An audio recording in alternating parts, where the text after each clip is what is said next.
Seeing August. I never used to see August the way other people saw him. I knew he didn't exactly look normal, but I didn't understand why strangers seemed so shocked when they saw him. Horrified, sickened, scared. There are so many words I can use to describe the looks on people's faces, and for a long time I didn't get it. I'd just get mad. Mad when they stared. Mad when they looked away. What the heck are you looking at? I'd say to people, even grown-ups. Then, when I was about 11, I went to stay with Grands in Montauk for 4 weeks while August was having his big jaw surgery.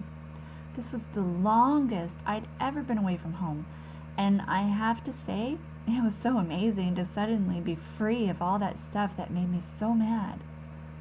No one stared at Grands and me when we went to town to buy groceries.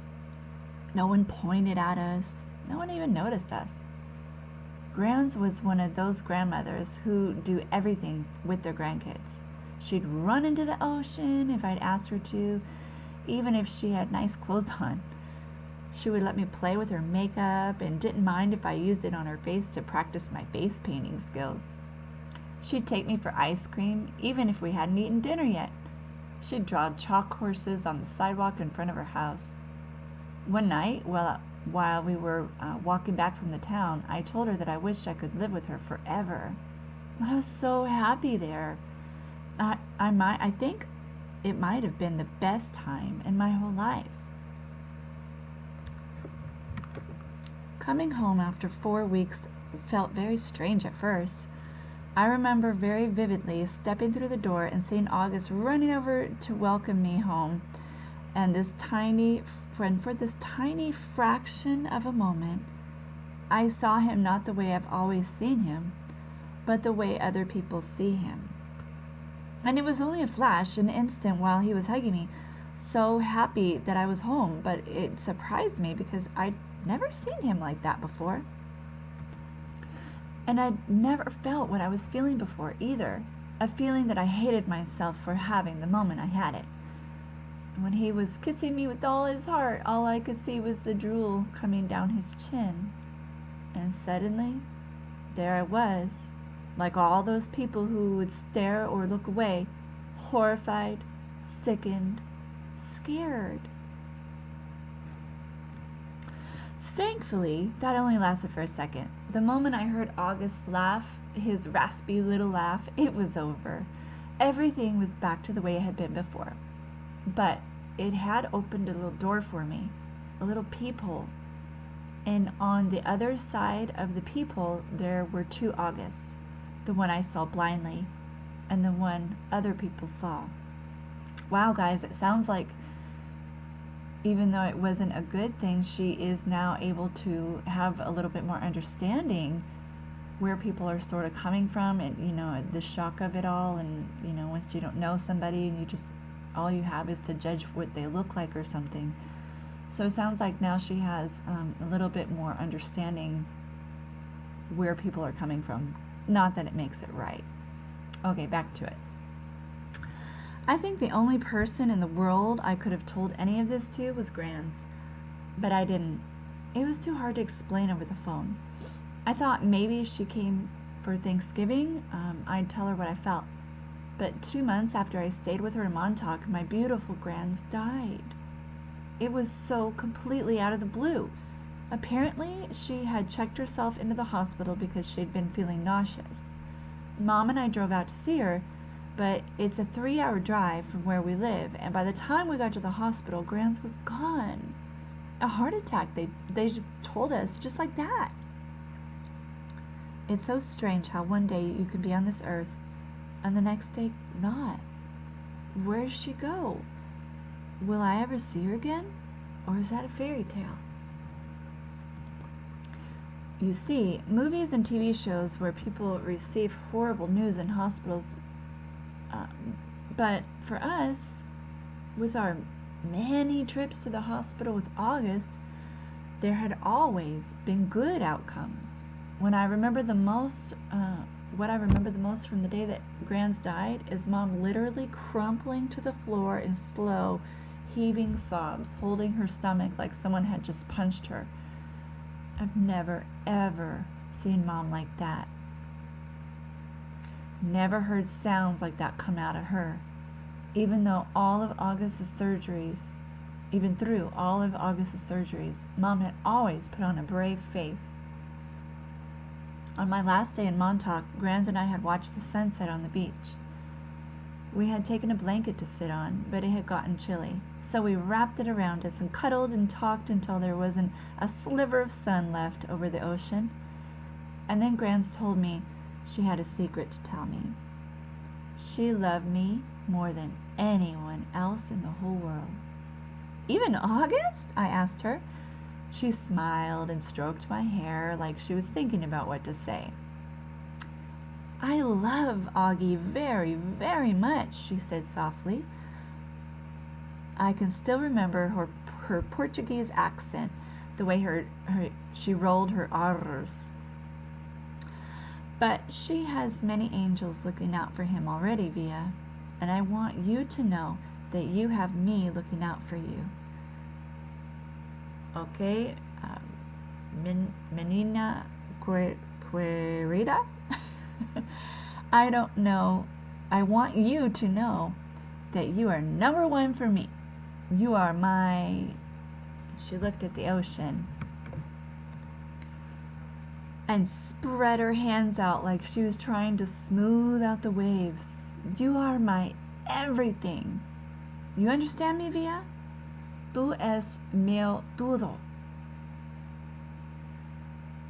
I understood her, and I knew why she said it was a secret. Grandmothers aren't supposed to have favorites. Everyone knows that. But after she died, I held on to that secret and let it cover me like a blanket. August through the peephole. His eyes are about an inch below where they should be on his face, almost to halfway down his cheeks. They slant downward at an extreme angle, almost like diagonal slits that someone cut into his face, and the left one is noticeably lower than the right one. They bulge outward because his eye cavities are too shallow to accommodate them. The top eyelids are always halfway closed, like he's on the verge of sleeping, and the lower eyelids sag so much they almost look like a piece of invisible string is pulling them downward. And you can see the red part on the inside, like they're almost inside out. And he doesn't have eyebrows or eyelashes. His nose is disproportionately big for his face and kind of fleshy. His head is pinched in on the sides where the ears should be, like someone used giant pliers and crushed them in the middle of his face. He doesn't have cheekbones. There are deep creases running down both sides of his nose to his mouth, which gives him a waxy appearance. Sometimes people assume he's been burned in a fire. His features look like they've been melted, like the drippings on the side of a candle. Several surgeries to correct his palate have left a few scars around his mouth, the most noticeable one being a jagged gash running from the middle of his upper lip to his nose. His upper teeth are small and splay out. He has a severe overbite and an extremely undersized jawbone. He has a very small chin, and when he was very little, before a piece of his hip bone was surgically implanted into his lower jaw, he really had no chin at all. His tongue would just hang out of his mouth with nothing underneath to block it. Thankfully, it's better now. He can eat, at least. When he was younger, he had a feeding tube. And he can talk, and he's learned to keep his tongue inside his mouth, though that took him several years to master. He's also learned to control the drool that used to run down his neck, and these are considered miracles. When he was a baby, the doctors didn't think he'd even live. He can hear, too. Most kids born with these types of birth defects have problems with their middle ears that prevent them from hearing. But so far, August can hear well enough through his tiny cauliflower-shaped ears. The doctors think that eventually he'll need to wear hearing aids, though, and August hates the thought of this. He thinks the hearing aids will get noticed too much. I don't tell him that the hearing aids would be the least of his problems, but of course, because I'm sure he knows this. But then again, I'm not really sure what August knows or doesn't know when what he understands and doesn't understand. Does August see how people others see him, or has he gotten so good at pretending not to see that it doesn't bother him? Or does it bother him? When he looks in the mirror, does he see the Augie mom and dad see, or does he see the Augie everyone else sees? Or is there another August he sees, someone in his dreams behind this misshapen head and face? Sometimes, when I looked at Grans, I could see the pretty girl she used to be underneath the wrinkles. I could see the girl from in Ipanema inside the old lady walk. Does August see himself as he might have looked without that single gene that caused this catastrophe on his face? Or of his face? I wish I could ask him this stuff. I wish he would tell me how he feels. He used to be easier to read before the surgeries. You knew that when his eyes squinted, he was happy, and when his mouth went straight, he was being mischievous, and when his cheeks trembled, he was about to cry. He looks better now, no doubt about that. But the signs we used to gauge his moods are all gone. There are new ones, of course. Mom and Dad can read every single one, but I'm having trouble keeping up.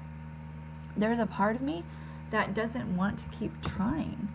Why can't he just say what he's feeling like everyone else? He doesn't have a trash tube in his mouth anymore that keeps him from talking. His jaw's not wired shut. He's 10 years old. He can use his words. But we circle around him like he's still a baby, this baby that he used to be. We change plans, go to plan B, interrupt conversations, go back on promises depending on his moods, his whims, his needs. And that was fine when he was little, but he needs to grow up now. We need to let him, help him, make him grow up. Here's what I think. We've all spent so much time trying to make August think that he's normal that he actually thinks he is normal. And the problem is, he's not. High school. What I always loved most about middle school was that it was separate and different from home. I could go there and be Olivia Pullman, not Via, which is my name at home. Via was what they called me in elementary school too. Back then, everyone knew all about us, of course, and Mom used to pick me up after school, and August was always in the stroller. And there weren't a lot of people who were equipped to babysit for Augie, so Mom and Dad brought him to all of my class plays and concerts and recitals and all the school functions, the bake sales and the book fairs. My friends knew him. My friends' parents knew him. My teachers knew him. The janitor knew him. "Hey, how you doing, Augie?" he'd always say and give August a high five. August was something of a fixture at PS22. But in middle school, a lot of people didn't know about August. My old friends did, of course, but my new friends didn't. Or if they knew, it wasn't necessarily the first thing they knew about me. Maybe it was the second or third thing they'd heard about me. "Olivia, yeah, she's nice. Did you hear about her brother who's deformed?" I always hated that word, but I knew it was how people described Augie. And I knew those kinds of conversations probably happened all the time, out of earshot, every time I left the room at a party or bumped into groups of friends at the pizza place. And that's okay. I'm always going to be the sister of a kid with a birth defect. That's not the issue. I just don't want to be defined that way just by that. The best thing about high school is that hardly anybody knows me at all, except Miranda and Ella, of course. And they know not to go around talking about it. Miranda, Ella, and I have known each other ever since the first grade. What's so nice is that we never had to explain things to one another. When I decided that I wanted them to call me Olivia instead of Via, they got it without me having to explain it.